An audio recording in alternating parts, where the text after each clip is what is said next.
Good night, Bahamas. Coming up in our news tonight. The opposition leader skeptical about the government's Grand LUCAYAN optimism. The Prime Minister plans on meeting with doctors and nurses this week. Plus, Crystal Palace Resort and Casino will soon be no more.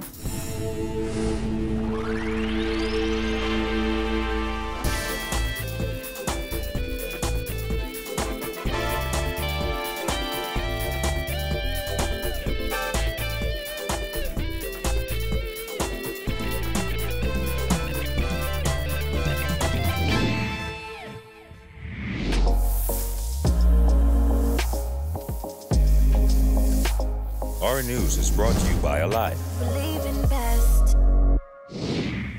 Good night, Bahamas. Thank you for joining us for Our News. I'm Georgia Bain, topping news tonight.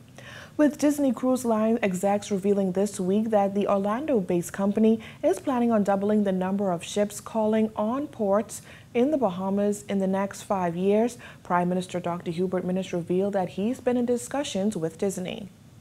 I've been in discussion with Disney. I intend to have town meetings with all the various different family islands, as a matter of fact. In fact, I've introduced a policy that once I return from these international meetings, since Rashad and them say I spend the people's money, I would travel through all the family islands and inform them how their money was spent.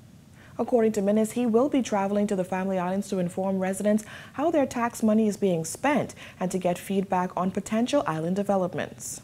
I don't want to reveal anything else at this particular time, but we would continue discussions with Disney and with the community, and you, the Bahamian people, will be informed as to the results.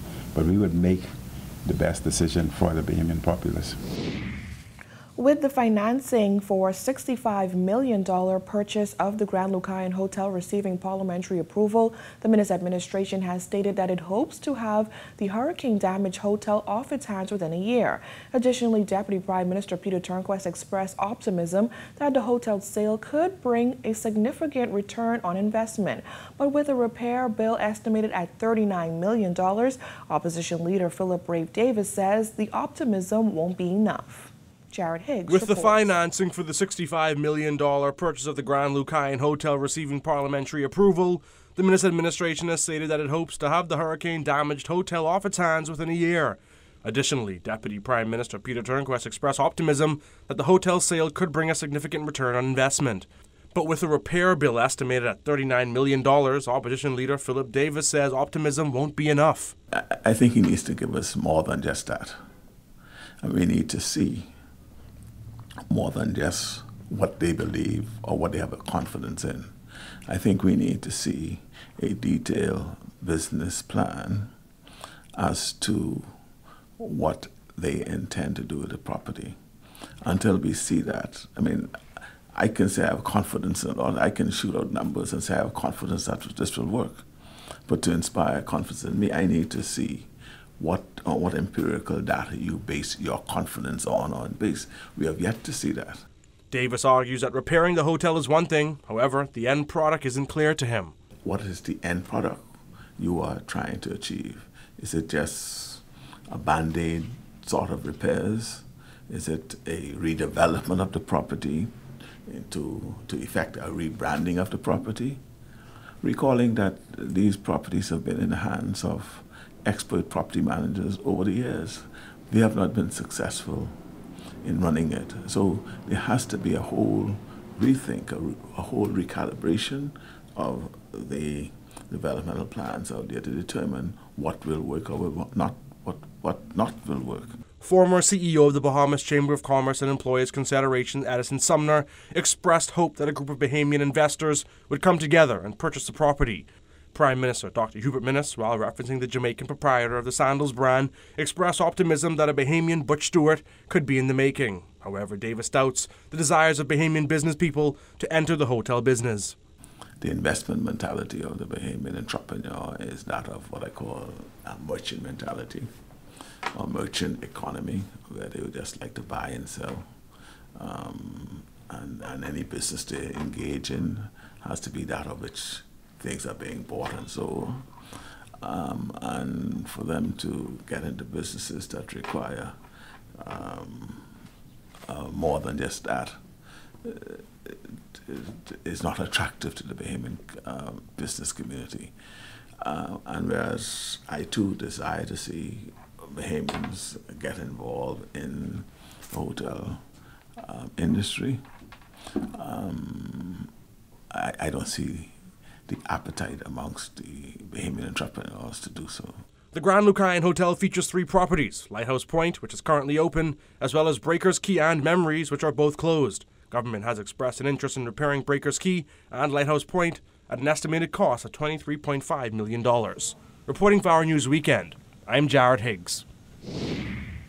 Immediately after returning from the United Nations meeting in New York, Prime Minister Dr. Hubert MINNIS held a press conference at the Lynden Pinling International Airport.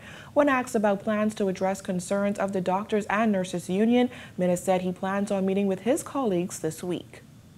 I spoke with my colleagues about a week ago before I left. I asked them so I was not sleeping, I know what's going on.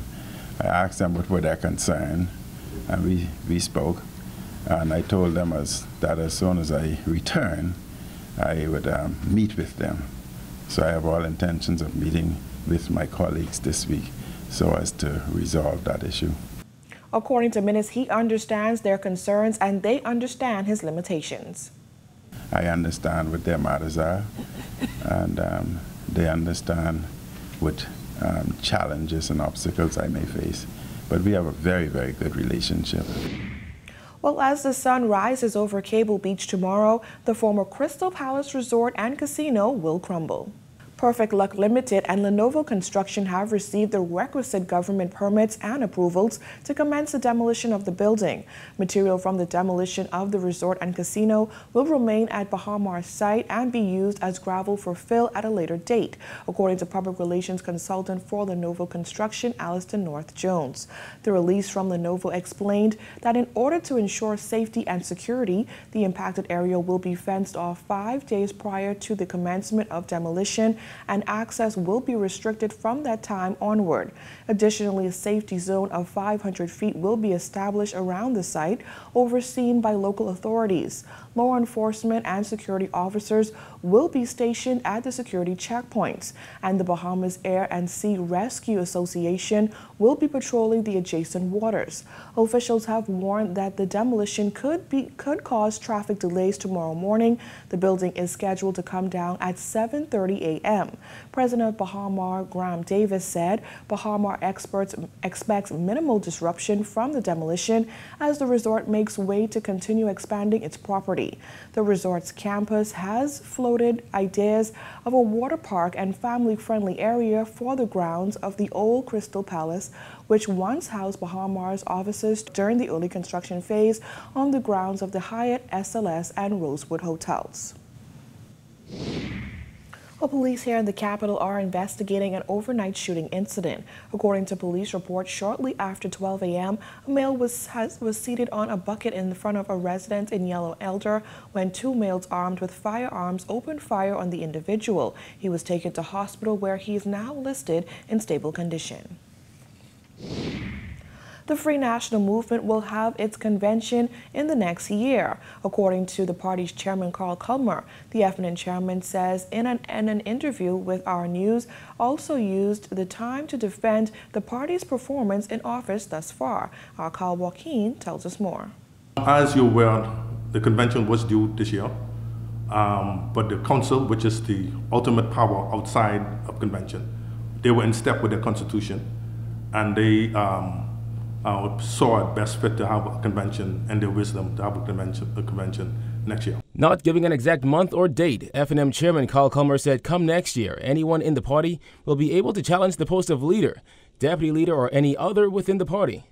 Yes, every position in the party, from the leader to the person, the sergeant at arms on the door, will be up for a re-election or election. The party hasn't had a convention since 2016 when then Long Island MP Loretta Butler Turner challenged Dr. Hubert MINNIS for the top spot. She withdrew her bid the night before voters cast their ballots after she was jeered off the stage after giving her address to convention attendees.